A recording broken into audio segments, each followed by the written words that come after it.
सदी की सबसे बड़ी लड़ाई में भारत की महाविजय। चीन को कुचलकर भारत बनने जा रहा है सिकंदर। भारत ने कर दिया मैदाने जंग का ऐलान। नौसेना हुई रवाना। रौद्र रूप में आया भारत। चीन की तरफ रवाना हुए दुनिया के सबसे खतरनाक सेना के 3 सेनापति। थर थर कांपने लगा चीन। पूरे देश में मचा भीषण कोहराम। माथा पीटने लगे चीन के डिफेंस एक्सपर्ट। भारत ताइवान पका रहे हैं खतरनाक खिचड़ी। खुलेआम भारत की यलगार। भारत के 2 कदमों ने कर दिया सबसे बड़ा काम। धड़क उठा पूरी दुनिया का दिल। दोस्तों, जब तक भारत चीन के पीछे नहीं पड़ा था तब तक चीन चैन की सांस ले रहा था। अब भारत के सब्र का बांध टूट चुका है और भारत चीन के पीछे हाथ धोकर पड़ चुका है। इस समय चीन की वो हालत है जो शेर के दौड़ने के बाद हिरण की होती है। भारत की सॉफ्ट पावर अब चीन से संभाली नहीं जा रही, जिसका सबसे प्रत्यक्ष उदाहरण ताइवान द्वारा देखा और समझा जा सकता है। भारत और ताइवान के बीच दोस्ती का डरावना सपना अब चीन के लिए सच होता दिखाई दे रहा है। अब जो नहीं होना था वही हो चुका है।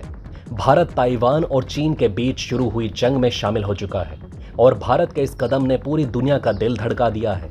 जी हां दोस्तों, भारत ने चीन के खिलाफ अपनी आक्रामकता के एक्सेलरेटर पर पैर रख दिया है और अब भारत ने चीन को उसी की भाषा में जवाब देना शुरू कर दिया है।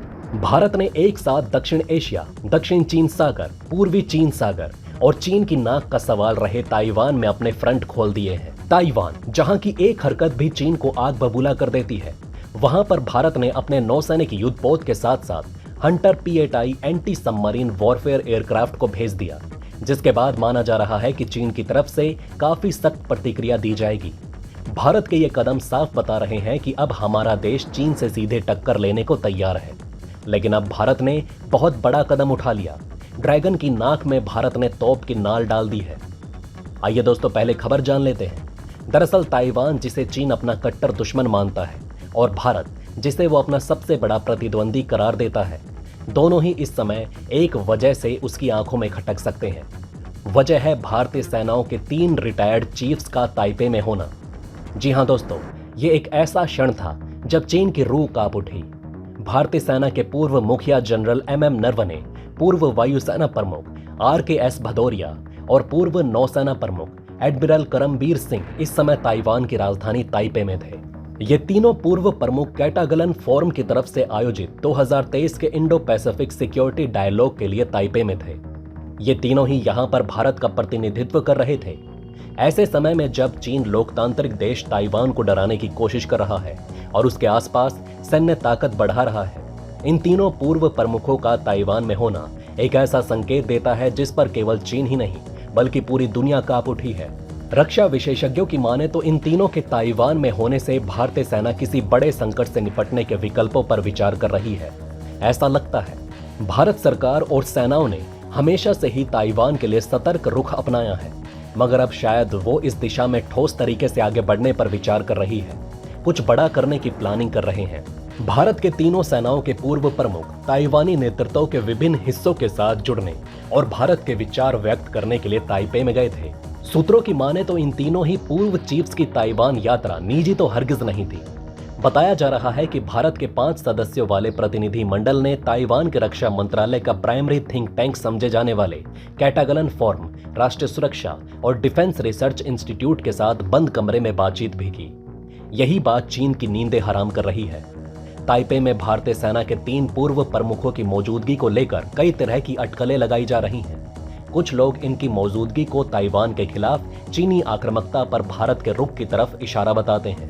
ये बात भी दिलचस्प है कि भारतीय सेना का पिछले 3 सालों से ज्यादा समय से लद्दाख और LAC के पास बाकी जगहों पर PLA के साथ टकराव जारी है। PLA ने LAC की यथास्थिति को बदलने के लिए कई बार घुसपैठ भी की है। भारतीय सेनाएं ये मानती हैं कि ताइवान में संघर्ष का भारत और उसकी अर्थव्यवस्था पर गलत प्रभाव पड़ेगा। क्यों प्रभाव पड़ेगा ये आगे जानेंगे। इसलिए सरकार के एक वर्ग की राय, चीन की आक्रामक रणनीति के खिलाफ ताइवान का समर्थन किया जाना चाहिए। ताइवान की तरफ से लगातार उसकी सीमा पर चीन के दावे को खारिज किया जाता रहा, लेकिन चीन ने भी हमेशा यही बात कही है कि वो सेना के प्रयोग से इस पर कब्जा करेगा। रक्षा और रणनीति के जानकारों की माने तो चीन अगले 3-4 साल में कोई सैन्य कार्यवाही नहीं करेगा। हालांकि ताकतवर पीपल्स लिबरेशन आर्मी PLA की नौसेना और वायुसेना हवा में और ताइवान स्ट्रेट में सैन्य युद्धाभ्यास के साथ साथ नियमित रूप से धमकी भरे इशारे करना जारी रखेगी। ताइवान को लेकर भारत के इस रुख के बाद पूरी दुनिया में साफ संदेश दिया जा रहा है कि अब भारत चीन के साथ दो दो हाथ करने के मूड में आ चुका है। और पहले जो चीन भारत को हिमालय में उलझाकर रखना चाहता था, अब भारत चीन की उस रणनीति को काउंटर करने के लिए ताइवान पहुंच गया है। वहीं भारत के लिए चूंकि चीन बार बार हिंद महासागर में घुस रहा है, तो भारत ताइवान स्ट्रेट में घुसकर अब चीन को यह साफ शब्दों में संदेश देना चाहता है कि जिस अधिकार से चीन हिंद महासागर में घुसता है, भारत के पास भी वही अधिकार है और अब भारत चीन को उसी की भाषा में जवाब देने के लिए तैयार है। अब भारत चीन के क्षेत्र में घुसेगा तो चीन को मिर्ची लगेगी। ये तो रही सामरिक लड़ाई, जिसमें भारत ने बता दिया कि वो दल बल सेना के साथ ताइवान के साथ है। वहीं अब दूसरी खबर भी थोड़ी पुरानी है, लेकिन इससे आपको अंदाजा हो जाएगा कि ताइवान के मामले पर भारत कितना ज्यादा आक्रामक है। जी हां दोस्तों, अभी कुछ दिन पहले ही भारत ने एक फैसला लिया था जिसने चीन की आर्थिक व्यवस्था की कमर तोड़कर रख दी, जिसमें भारत ने ताइवान के साथ मिलकर चीन को ऐसा शॉक दिया कि चीन घुटनों पर आ गया। आगे आने वाली दुनिया किस तरह टेक्नोलॉजी पर ही टिकी रहेगी, ये तो आज पूरी दुनिया जान रही है। अब सेमीकंडक्टर भविष्य की दुनिया को बनाने में कितना मदद करेगा, ये भी बताने की जरूरत नहीं।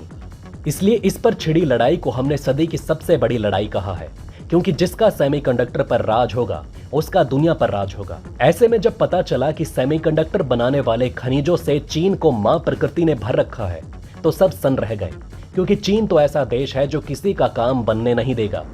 अब चीन उसी बात को सही भी कर रहा है, तो ऐसे में दुनिया का क्या होगा, सबसे जरूरी भारत का क्या होगा, ये सबसे बड़ी चिंता थी। लेकिन भारत ने न सिर्फ इसका तोड़ निकाला, बल्कि ऐसा हथौड़ा मारा कि चीन बेहोश हो गया। देखिए, ताइवान ने अपनी कई कंपनियों को भारत में शिफ्ट करने का फैसला किया, जो अपने आप में अब तक का सबसे बड़ा और ऐतिहासिक फैसला है। डीएन एक्सप्रेस की रिपोर्ट के मुताबिक ताइवान की शीर्ष टेक्नोलॉजी कंपनियां भारत में मैन्युफैक्चरिंग करने पर विचार कर रही हैं और चीन के हमले की आशंका से दूर भारत में ट्रांसफर करने पर विचार कर रही हैं। यानी अगर चीन का हमला देश पर हो भी जाए तो पलटवार करने के लिए ताइवान का साजो सामान बचा रहे। ताइवान चाहता है कि अगर चीन उस पर हमला करता है तो उस स्थिति में भी ताइवान की कंपनियों के पास ऑपरेशनल क्षमता बनी रहे, वो लगातार मैन्युफैक्चरिंग करता रहे ताकि देश में करेंसी की सप्लाई होती रहे। भारत हमेशा से चाहता है कि ताइवान की बड़ी कंपनियां भारत में आकर निर्माण कार्य शुरू करें। इससे भारत में न सिर्फ निवेश बढ़ेगा, बल्कि भारत में नई नौकरियां आएंगी और टेक्नोलॉजी के मामले में भी भारत को काफी फायदा होगा। इसके अलावा ताइवान सेमीकंडक्टर मैन्युफैक्चरिंग कॉरपोरेशन जैसे चिप उत्पादक भी शामिल हैं, जो भारत में निर्माण शुरू करना चाहते हैं। ताइवान की TSMC दुनिया की सबसे बड़ी चिप निर्माता कंपनी है।